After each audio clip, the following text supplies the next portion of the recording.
So today's book ban is we're going to be talking about the Holy Bible. And in fact, it is on the ban list. It has been.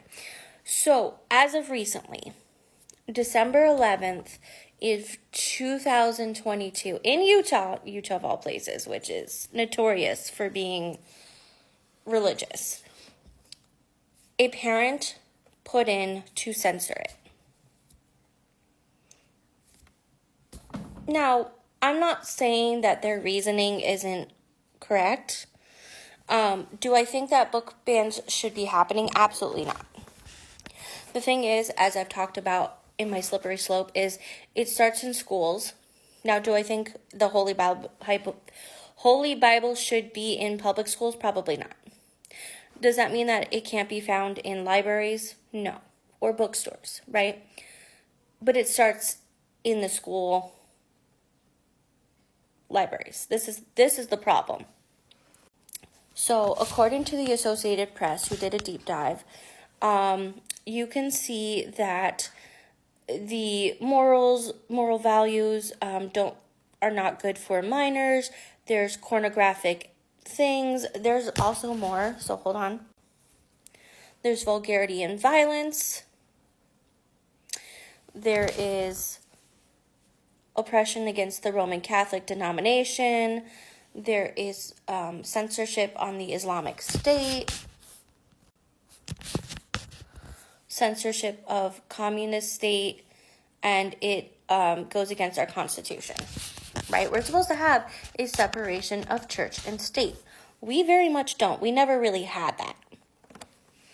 I'm just putting that out there, okay? So yes, the Holy Bible is on the book ban list and has been for quite a few years. And this is not new. This is just not new.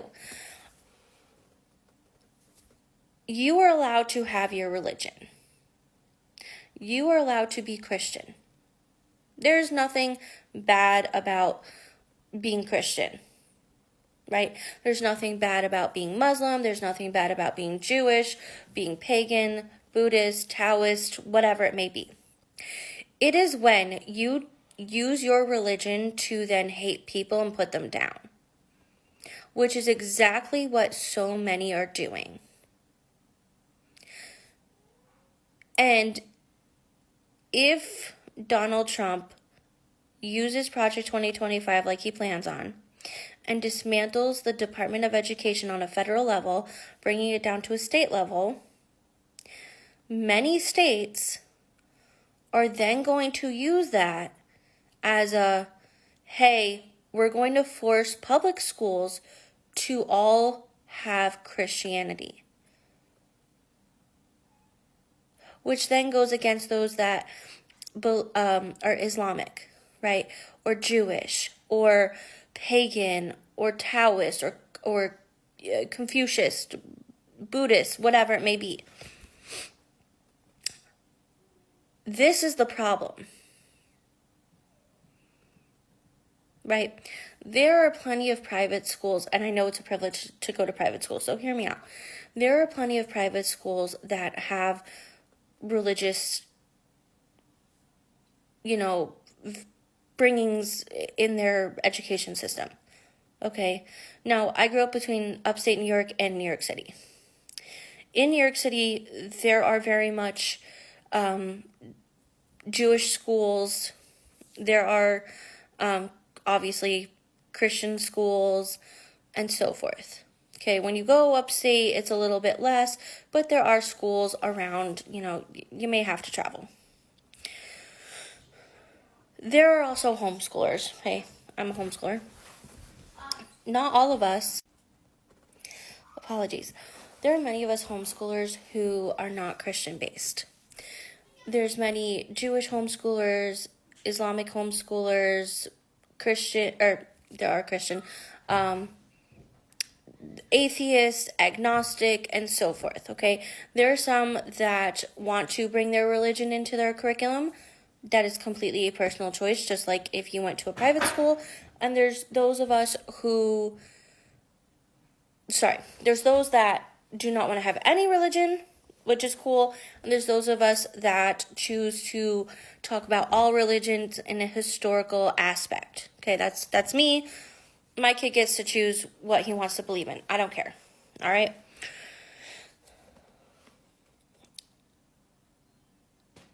It is extremely frustrating to see book bans. Now, I'm not saying that certain books don't belong in public schools. The Holy Bible being one, yes, I get it. I get it. That should not be in, a public school. But when we're talking about the Diary of Anne Frank, when we're talking about The Wizard of Oz and Tango Makes Three, some of these other books, we're crossing the line. And the thing is, and I've talked about the slippery slope before, I have videos down below, is it starts in the schools and then it moves into the public libraries who are constantly losing funding, and then it goes to the bookstores, right? Now, thankfully, we've never made it to that national level yet. Yes, there have been pressure on certain publishers to not, they choose to take books off the shelves themselves because they keep getting pressure. Their Eyes Were Watching God by Zora Neale Hurston being one of them. That has happened. They've had pressure, okay? And they choose to not deal with it, which they have every right to do.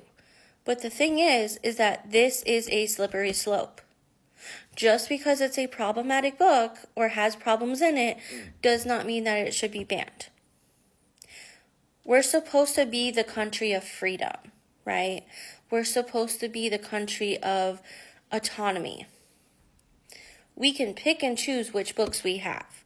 We're supposed to have separation of church and state. We very much do not. That is a whole other discussion on that. Okay, we've never been there.